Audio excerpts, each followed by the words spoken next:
என் படுக்கையில தினமும் ராத்திரி என் தங்கச்சி என் புருஷனோட இருந்தா. கேட்க விசித்திரமா இருக்குல்ல, ஆனா இதுதான் நிஜம். நான் தான் மித்ரா. இது என்னோட கதை.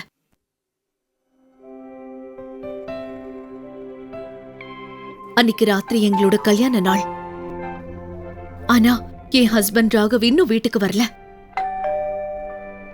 ஆனா அன்னைக்கு என் தங்கச்சி லயா கூப்பிடாமலே வீட்டுக்கு வந்தா. ஒரு வழியா உன்னோட கல்யாண வாழ்க்கை இதோட முடிய போகுது. இந்த நாளுக்காக தான் நான் இவ்வளவு நாளா காத்துட்டு இருந்தேன். நீ என்ன பேசிட்டு இருக்க? உன் அக்கா கிட்ட எப்படி இப்படி பேசலாம்? உன் புருஷன் ராகவோட அன்பு குழந்தை என் வயித்துல வளர்ந்துகிட்டு இருக்க. நான் பிரெக்னெண்டா இருக்க. உன் புருஷனுக்கு ஒன்னால கொடுக்க முடியாத அன்ப அவரு என்கிட்ட இருந்து எடுத்துக்கிட்டாரு. உன்னோட கல்யாண வாழ்க்கை முடிய போகுது. இந்த உண்மை தெரிஞ்சதுக்கு அப்புறம் எனக்கு என்ன ஆகும்னு ஒரு தடவையாவது நீ யோசிச்சு பாத்தியா? அந்த உண்மையும் உனக்கு சீக்கிரமே தெரிஞ்சிடும். என்ன பத்தி விடு. அந்த இளவரசன் இருக்கானே, என் கூட பெட்ல இருக்கும்போது உன்னை பத்தி ஒரு நிமிஷம் கூட யோசிச்சு பார்க்கல. உன்னால உன்னோட கல்யாண வாழ்க்கையவே ஒழுங்கா பாத்துக்க முடியல. லயா இப்படி நஞ்ச கக்குற பேச்ச கேட்டதும் என் ரத்தம் கொதிச்சுது. உன்னோட வெட்டிங் அனிவர்சரிக்காக உன்னோட புருஷன் ராகவ் கொடுத்து அனுப்பின கிஃப்ட் இதுன்னு.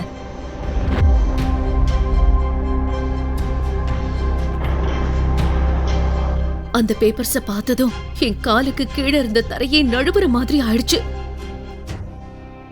அது டைவர்ஸ் பேப்பர்ஸ். அதுல என் பேரும் ராகவோட பேரும் எழுதிருந்தது. என்ன ஒரு கேவலமான விதி. என் வயித்துல வளர வேண்டிய குழந்தை இப்ப என் சொந்த தங்கச்சியோட வயித்துல வளர்றத நான் தெரிஞ்சுக்கிட்டேன். இப்ப என்னோட கல்யாண நாள் அன்னைக்கு என் புருஷன் கிட்ட இருந்து இந்த விவாகரத்து பரிசை நான் வாங்கியிருக்கேன்.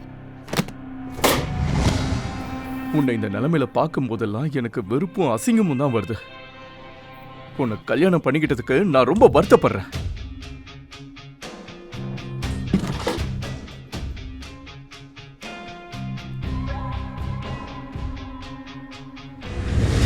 அவனோட வார்த்தைகள் என்னால கொஞ்சம் கூட புரிஞ்சுக்கவே முடியல. நான் அவன்கிட்ட பேசுறதுக்குள்ள என் கண்ணு முன்னாடியே அவன் செஞ்ச ஒரு விஷயம் என்ன அப்படியே ஒலிக்கிடுச்சு. உன்கிட்ட இருந்து எதிர்பார்த்த சப்போர்ட் எனக்கு லயா கிட்ட இருந்து கிடைச்சது. இதெல்லாம் அவளோட வேலை தானே. எனக்கு இப்போ நல்லா புரிஞ்சு போச்சு.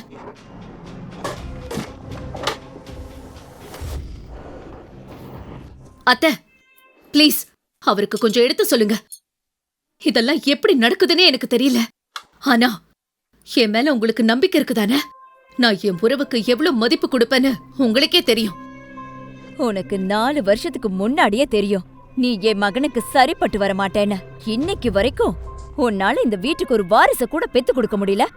இதுல உன்கிட்ட இருந்து வேற என்ன எதிர்பார்க்க முடியும்? இனிமே என் மூஞ்சிலேயே முழிக்காத.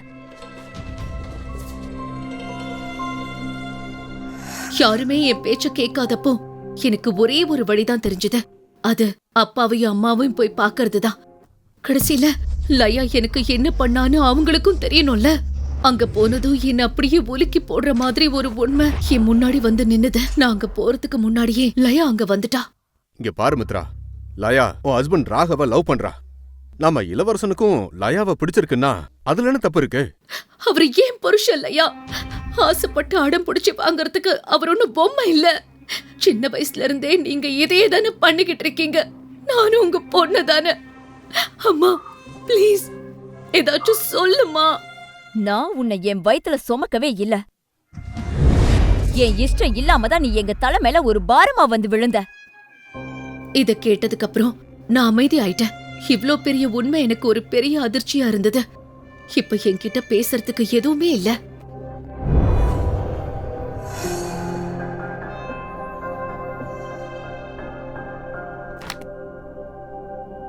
உன்னை வளர்த்ததே நாங்க உனக்கு செஞ்ச உபகாரம்னு நினைச்சுக்கோ. அதுக்கு பதிலா எனக்கு என் பொண்ணோட சந்தோஷம் தான் வேணும். ஏய், இத்தனை வருஷமா நான் உன்னை சகிச்சுக்கிட்டேன்ல, அதுக்கு எனக்கு ஏதாவது ஒரு கைமாறு பண்ண. அதனால இன்னைக்கு உன்னோட புருஷனை என் மகளுக்கு விட்டு கொடுத்துடு.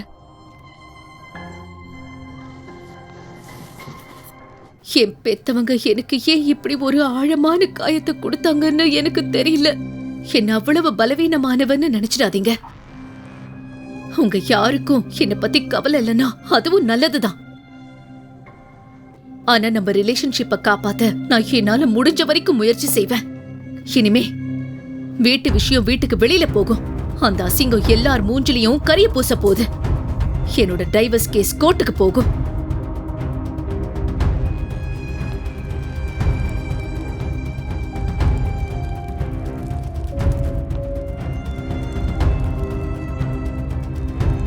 அடுத்த நாள் நான் மறுபடியும் என் வீட்டுக்கு போய் லயா யாரையாச்சும் பார்க்க போறாளான்னு நோட்டமிட கொஞ்ச நேரம் வீட்டுக்கு வெளியே மறைஞ்சு நின்னு பார்த்தேன். நேத்துதான் நான் கேஸ் போடுவேன்னு மிரட்டி இருந்தேன். லயா சும்மா உட்கார ஆள் கிடையாது. என்னோட சந்தேகம் கரெக்டா போச்சு. அவ இங்க என்ன பண்றான்னு தெரிஞ்சுக்க நான் அவளை பின்தொடர வேண்டியதா இருந்தது. அவ கோர்ட்டுக்கு போனதுக்கு அப்புறம் நானும் உள்ள போனேன். ஆனா அவ அங்க இருந்த கூட்டத்துல எங்கேயோ காணாம போயிட்டா. மித்ரா, நீ என்ன ஃபாலோ பண்ணிதான் இங்க வந்தேன்னு எனக்கு தெரியும். ஆனா எதுக்கு இவ்வளவு சீன் போடுற? என்னால முடிஞ்சதை நான் பண்ணிக்கிட்டு இருக்கேன். நான் இதெல்லாம் உனக்காக தான் பண்றேன். இன்னைக்கு இல்லைனாலும் நாளைக்கு உனக்கே தெரிய வரும் நான் என்ன பண்ணிட்டு இருக்கேன்னு. ஒருத்தரோட குடும்பத்தை அழிக்க ஒருத்தி எப்படி இவ்ளோ கடுமையா உழைக்க முடியும்னு என்னால நம்பவே முடியல. உன்னோட செட்டிலான குடும்பத்தை நினைச்சு உனக்கு ரொம்ப பெருமையா இருக்குல்ல? ஒரு நாள் அதை நான் சுக்கு நூறா உடைச்சு நொறுக்கிடுவேன். உன்னோட வாழ்க்கைய சீரழிக்க நான் எவ்வளவு வெறியா இருக்கேன்னு உனக்கு தெரியாத. நீ இதோட ஆரம்பத்தை மட்டும்தான் பாத்திருக்க.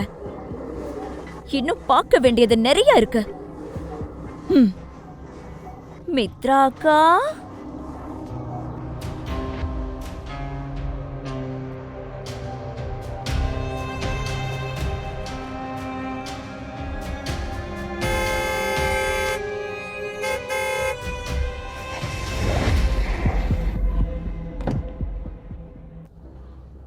இந்த முழு சிட்டிலையும் வந்து விழுகிறதுக்கு என் கார் மட்டும் தான் கிடைச்சதா?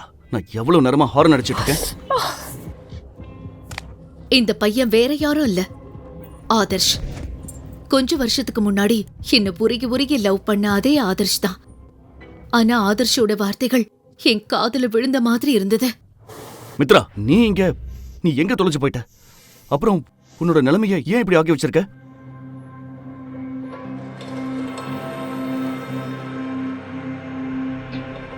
சில மணி நேரத்துக்கு அப்புறம் நான் கண்ணை திறந்து பார்த்தப்போ ஒரு பெரிய அரண்மனை மாதிரியான வீட்ல நான் இருந்தேன். சுத்தி சுத்தி பார்த்தப்போ அங்க யாருமே இல்ல.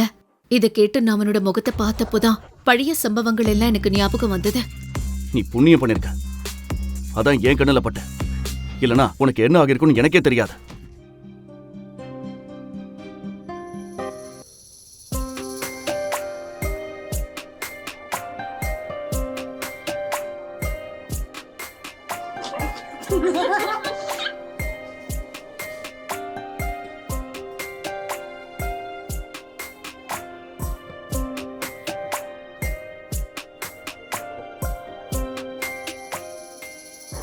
ஆதர்ஷ், நீ எப்படி இந்த சிட்டிக்கு வந்த? நான் என்ன நினைச்சேன்னா உன்னை இனிமே சந்திக்கவே மாட்டேன்னு நினைச்சேன். எது எப்படியோ எனக்கு உடம்பு சரியில்லை, அதனால நான் போகணும். ஆனா கண்டிப்பா மறுபடியும் வந்து பாக்குறேன். நீ போலாம், ஆனா இப்படி போக முடியாது. நீ 24 மணி நேரத்துக்கு அப்புறம் இப்பதான் மயக்கம் தெளிச்சு எழுந்திருக்க. நான் உன்னை என் வீட்டுக்கு கூட்டிட்டு வரலன்னா பழி ஏன் மேல விழுந்திருக்கும். உன் ட்ரீட்மெண்ட்டுக்காக நான் செலவழிச்ச பணத்தை என்கிட்ட கொடுத்துட்டு அதுக்கப்புறம் கிளம்பு. இதை கேட்டு நான் அதிர்ந்து போயிட்டேன். ஆதர்ஷ் இப்படிப்பட்டவன் இல்லையே, அப்புறம் எப்படி இவன் இவ்வளவு மாறிட்டான்? இவன் என்ன மாதிரியான மனுஷன்? அதுவும் இல்லாம எனக்கு திருப்பி கொடுக்க உன்கிட்ட ஒரு பைசா கூட இல்லைன்னு எனக்கு நல்லா தெரியும். ஏன்னா நீ எல்லாத்தையும் இழந்துட்ட. அதனால இப்ப நீ 10 நாளைக்கு இந்த வீட்டில தான் தங்கணும். அதுக்கப்புறம் நீ என்ன பண்ணணும்னு நான் சொல்றேன். அப்புறம் இங்க இருந்து தப்பிச்சு போகணும்னு நினைச்சு கூட பார்க்காத.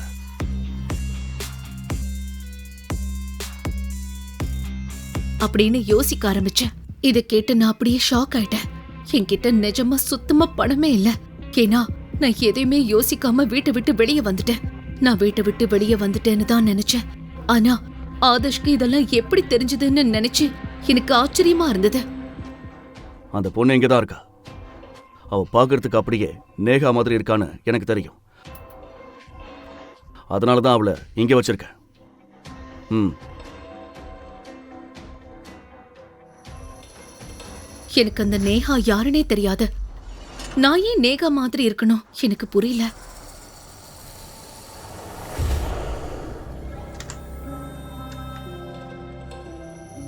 எது எப்படியோ ஆதர்ஷ் பண்ற விஷயம் என் கற்பனைக்கு அப்பாற்பட்டதா இருந்தது. ஆதர்ஷோட சதிக்கு பின்னாடி இருக்கிற உண்மைய நான் தெரிஞ்சுக்க வேண்டி இருந்தது. அதனாலதான் அன்னைக்கு ராத்திரி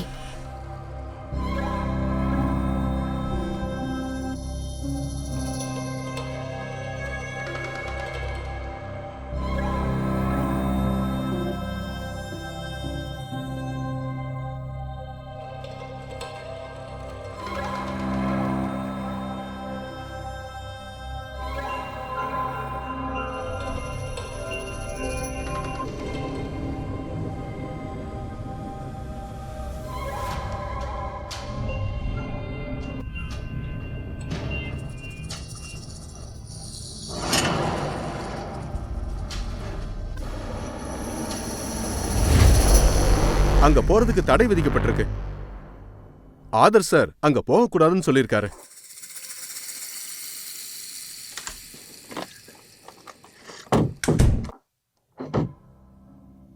இது சாத்தியமே இல்ல. அந்த இருட்டு அறையோட வெளிச்சத்துல ஆதர்ஷ் ஒரு போட்டோ ஃப்ரேம கட்டி பிடிச்சுக்கிட்டு படுக்கையில தூங்கிட்டு இருக்கிறத நான் பார்த்தேன்.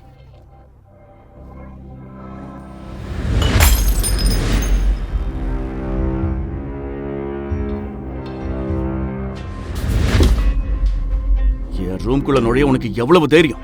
நான் உனக்கு உதவி பண்ணனா நீ ஏமலையே கை வைக்க பாக்குறியா? என்ன என் கூட வந்தியா? சீ, நீ ரொம்ப கேவலமா யோசிக்கிற. எனக்கு பயமா இருக்கு. என்ன விடு. நான் யாருக்கு ஹெல்ப் பண்ணிட்டு இருக்கேன்னு எனக்கு தெரியாம போச்சு. என்ன மாதிரி ஒரு சக்சஸ்ஃபுல் பையனை வலையில வீழ்த்தலாம் நினைச்சு கூட பார்க்காத. உனக்காக நான் உருகி உருகி காதலிச்ச அந்த நாட்கள் எல்லாம் இப்ப போயிடுச்சு.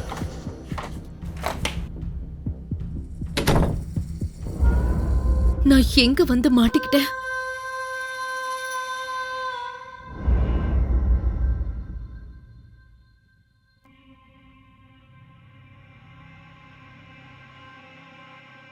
உன் வாசனையை நான் மறந்தே போயிட்டேன்.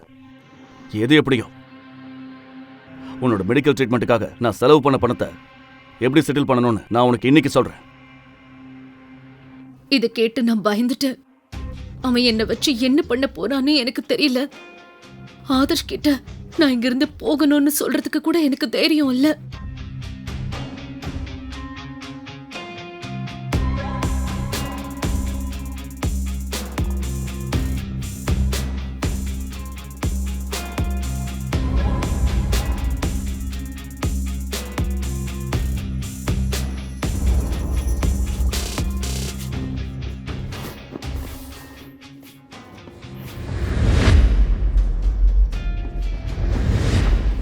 நேகா, நான் உன்னை எவ்வளவு மிஸ் பண்ணணும் உனக்கு தெரியுமா? நீ எனக்கு செஞ்சது கொஞ்சம் கூட சரியில்லை. நேகா, ஆதர்ஷ் வாயிலிருந்து திரும்ப திரும்ப நேஹாவோட பேர் தான் வந்துகிட்டே இருந்தது. ஆதர்ஷ், நீயா? நீங்க என் கூட என்ன பண்ணிக்கிட்டு இருக்க? நேகா, நீயே தான் என்ன இறுக்கமா பிடிச்சிருக்க. இங்க பாரு, உன் கூட இருக்கணும்னு எனக்கு எந்த ஆசையும் கிடையாது. சரி, அதை விடு. நீ எதுக்காக இங்க வந்தன்னு எனக்கு தெரியும். உன்ன மாதிரி எத்தனையோ பொண்ணுங்களை நான் பார்த்திருக்கேன். அப்புறம் கேளு, நீ குணமடையணுன்றதுக்காக தான் நான் உன்னை இங்கே வச்சிருந்தேன். நீ நாளைக்கு காலையில இங்கிருந்து கிளம்பலாம்.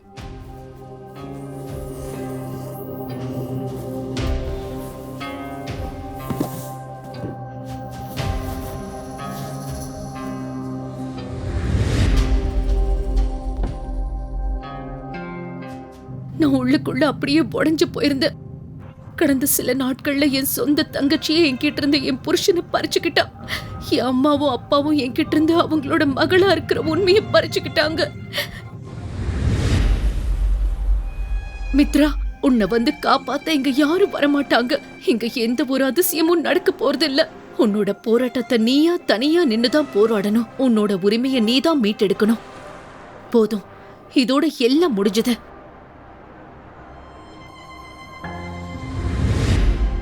நான் அடுத்த நாள் காலையில வீட்டுக்கு வந்தப்போ லயா எல்லாருக்கும் பிரேக்ஃபாஸ்ட் சர்வ் பண்ணிட்டு இருந்தது. அவ என்கிட்ட இருந்து என் புருஷனையும் என் வீட்டையும் முழுசா பறிக்க ரெடி ஆயிட்டா.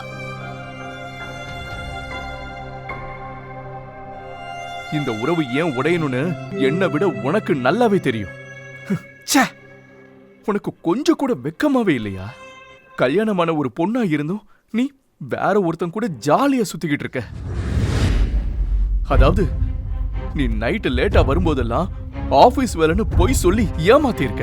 ஆனா நிஜம் என்னன்னா அந்த நேரத்துல நீ உன்னோட டேட்ஸை என்ஜாய் பண்ணிட்டு இருந்திருக்க. அசிங்கமா இருக்கு, அசிங்கமா இருக்கு.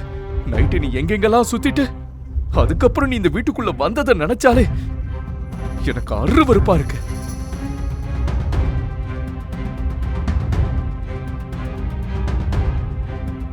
உனக்கு கொஞ்சமாவது சூடு சொரணை இருந்தா, இந்த குடும்பத்தோட மானத்தை மதிக்கிறவளா இருந்தா இப்பவே இந்த டிவோர்ஸ் பேப்பர்ல சைன் பண்ண. நம்ம எதிர்காலத்தை பத்தி நாம என்னெல்லாம் கனவு கண்டோன்னு தெரியுமா? உன்னோட இந்த கேவலமான செயல்களால எனக்கு உன் மேல இருந்த நம்பிக்கைய மொத்தமா போயிடுச்சு. எந்த ஒரு புருஷனுக்கும் இந்த ஒரு நிலைமை வரக்கூடாதுன்னு நான் வேண்டிக்கிறேன்.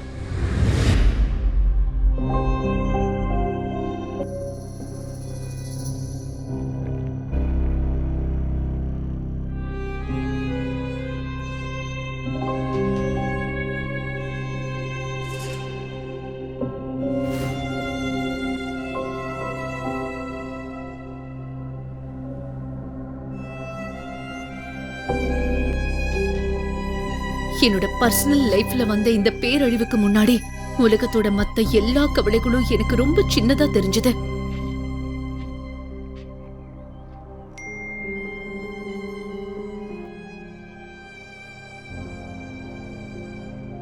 ஒருவேளை அதனாலதான் லயா அன்னைக்கு கோர்ட்டுக்கு போனாலும் எனக்கு ஏதோ கண்ணு கட்டி காட்டுல விட்ட மாதிரி இருந்தது. ஆனா நான் சும்மா உட்கார போறதில்ல. அவங்க எல்லாருக்கும் நான் ஒரு நல்ல பாடத்தை கத்து கொடுக்கணும்.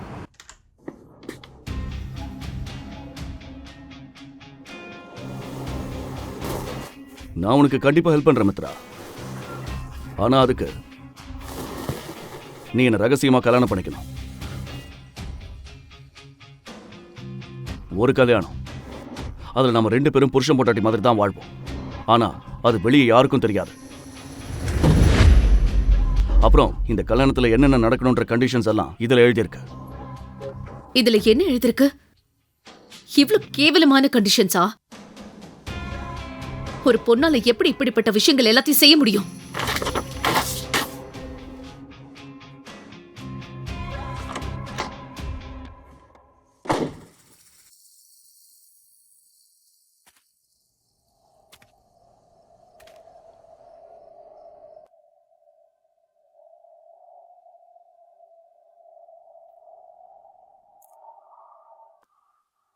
ஒரு பொண்ணு நைட் நேரத்துல இங்க தனியா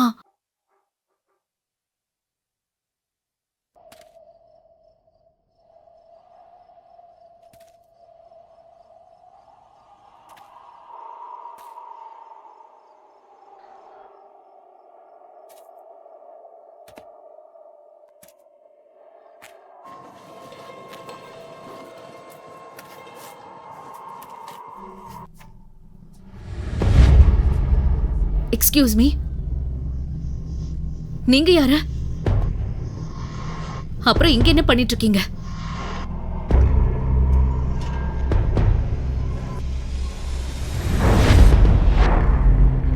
இல்ல, இது சாத்தியமே இல்ல.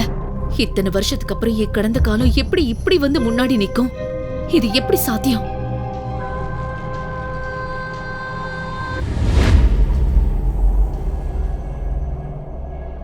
கடைசியில் யார் அந்த பெண்? ஆதர்ஷ் அந்த கல்யாண கண்டிஷனில் அப்படி என்னதான் எழுதினான்? மித்ராவால அவளோட தங்கச்சி லயாவை பழிவாங்க முடியுமா?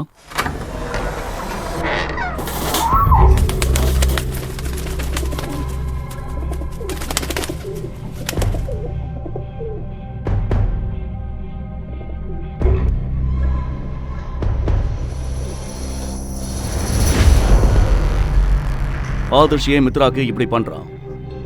இந்த முழு கதையும் கேட்டு மகிழ இப்போதே பாக்கெட் எஃப்எம் ஆப்பை டவுன்லோட் பண்ணுங்க.